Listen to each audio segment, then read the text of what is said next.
So right off the bat, this is one of the most distinct pieces of car styling you've ever seen. It's obviously a Supra. So as far as styling goes, this is one of the most distinct cars on the road. It's Toyota styling, but kind of a BMW interior and BMW power plant. That's a very interesting mixture, and it got a lot of hate from the initial release and reviews. But I think it's actually a brilliant combination because I love Toyota styling. I think it's very unique and very fun. And I like BMW interiors. They are well put together. But first, the styling. This is crazy. The hood is like a mile long. You could feed a family of 6 off of the hood. And it's actually the widest part of the car, which is kind of crazy. So the hood actually goes all the way over to the fenders. It's actually like part of the fender line by the wheel, which is really wild. And then that leads right into the big headlight assembly. So the hood is like the widest part of the car. It's actually part of the fender right here. And that leads straight into the front headlights, which are pretty wild and very distinct. You also have really, really long daytime running light / switchbacks to your turn indicators. And those are really bright at night. You have 6-element LED headlights, which are both 3 high beam, 3 low beam. And they're really cool and actually flip down when you start the car and turn on the lights. And then up here in the front, lots of grille, but I like that it's low and not huge. You know, a lot of cars nowadays are doing huge grills and it really drives me nuts. You have parking sensors, some nice aero along the side and the bottom here. Just down off the edge of the headlight are these vents, which are fake. And you have more vents up here on the hood, which are fake. What's interesting about these vents is people have obviously asked Toyota, why are they fake? And Toyota's answer, not joking, was third-party manufacturers can make replacements for those. So it was definitely more of a design cue and not a performance improvement. The back behind the brakes are the suspension components. That's another place where the two different cars differ. This one has McPherson strut style front and multi-link independent rear suspension, but the 3-liter gets adaptive suspension, electronically adapted, which is really cool and should help a lot on the track. This one is more tuned for grand touring, as Toyota says, and I think it is dialed in pretty well. It's not too harsh, not too soft, but you don't really have the benefits of an adaptive suspension when cornering.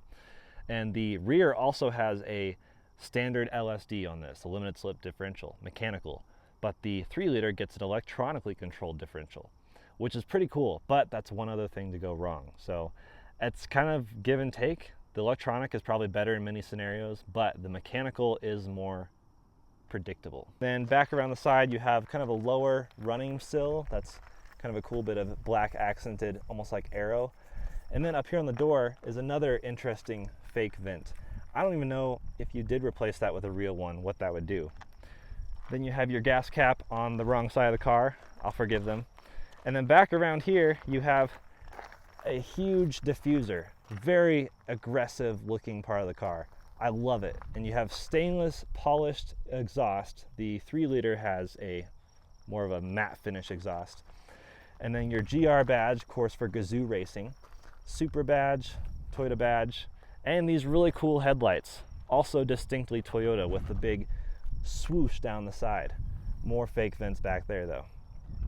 And then up here you have kind of a built-in body lip spoiler. It's kind of a cool touch. It's great because this car doesn't really need a spoiler to look correct. So I like how they did that. But now let me show you the key. The key actually has the same kind of swoop down like the rear end of Toyotas, which is pretty awesome. And pretty simple, unlock, lock, trunk button, and panic alarm. Now there is no button on the back for the trunk, so you have to do it from the key. But let's take a look, shall we? So around the back here, we have a lot of very aggressive aero. It's actually a rear diffuser with stainless exhaust tips, and that's pretty cool. The 3-liter has matte finish exhaust, which looks even cooler, but this is fine. And then you have a reverse light right here. It's kind of an F1 style light. I wish it was a brake light like the F1 cars, but it's a really bright, interesting reverse light. Then you have your GR badge, which is of course Gazoo Racing. That's what this is, the GR Supra. Your Supra badge right here, Toyota badge, and your tail lights, which are very cool LED design, and they kind of slope all the way down, just like modern Toyota styling. And then right up here is kind of this swooping ducktail spoiler built into the trunk lid. I love that they did that. This is one of the cars that don't really need a spoiler, even though it's a sports car. It just kind of works with the body design. These really aggressive rear haunches flow right into the spoiler, and it does a great job at giving it an aggressive kind of stanced look even when sitting still. So let's talk about the key now. This has the same kind of swooping design like a lot of Toyotas, and it's got an aggressive little red line there. I love that. Unlock, lock, trunk popper, and the panic alarm. Now what's interesting is there is no trunk button on the back here. You actually have to hit it on the door on the driver's side or on the key, which is really not a big deal. But let's look at the trunk. So I have a lot of stuff in here. You can fit many hats, all my camera gear. I've got 2 camera bags, a big gimbal bag, drone, tripod. It has 10.2 cubic feet of storage, and that's pretty impressive. It's almost double what most Miatas have. It's more than the GT86 or now GR86. So for this car, it's actually very usable storage. You might even be able to fit a golf bag. You can fit guitars. I've tried all that in here. So good storage options. And this nice little cover here looks pretty good through the back window.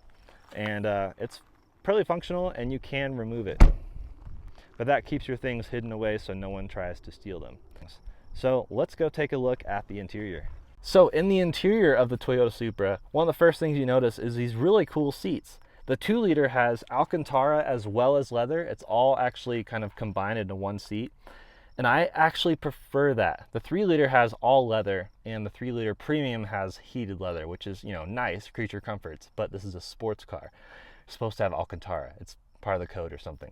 But it's really holds you well, and you have power lumbar support and powered side bolsters, as well as manual forward and up and down.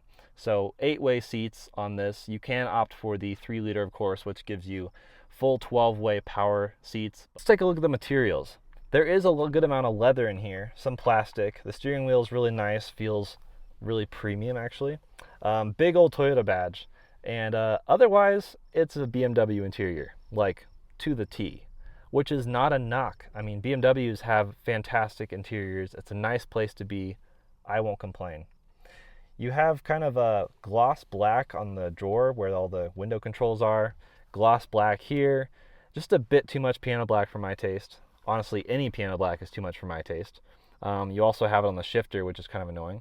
But you have glossy carbon fiber, which still has the same fingerprint and dust issue as piano black, but looks cool. Then you have your automatic shutoff, your sport button, and then parking sensors, traction control, safety center. You have your electronic parking brake, and then your infotainment knob, which is very BMW again. So up here in front of the shifter, you have kind of a little cubby tray with a USB port. Now, if you opt for the 3-liter, you get a USB and a USB-C, and the 3-liter premium has that wireless charging pad for Qi-capable phones, which a lot of modern phones have. But you can't actually opt for that on the 2-liter at all, which is a minor inconvenience, but they had to differentiate it somewhere. You have your media and menu buttons, your map. This is all really cool and works well with CarPlay actually. The map and the media will jump between those apps within CarPlay. I love that functionality. It's pretty easy to use while driving as well. The shifter itself is really not bad. I usually don't like shifters that kind of stick up like this if they're not a manual, but this one just kind of toggles forward and backwards for reverse and drive, and you can throw it over, not while I'm parked, but you can throw it over into manual mode and then use these paddles. So the steering wheel itself has the paddle shifters as well as a bunch of buttons here.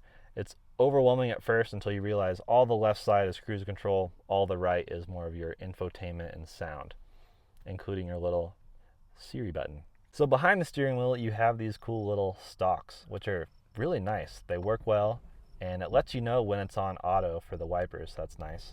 So over here behind the steering wheel are the buttons for the lights. A lot of little buttons. You can actually do left and right parking lights as well, or just parking lights as a whole, which I have on right now. So on the left side, you have your stalk for the automatic headlights and high beams, as well as a button that controls kind of what's on the screen here behind me. This screen is pretty much all digital except for the actual numbers right here, which is interesting. But it is a digital tachometer that kind of goes up to about 6250 before it hits yellow, and then 6750 for actual red line.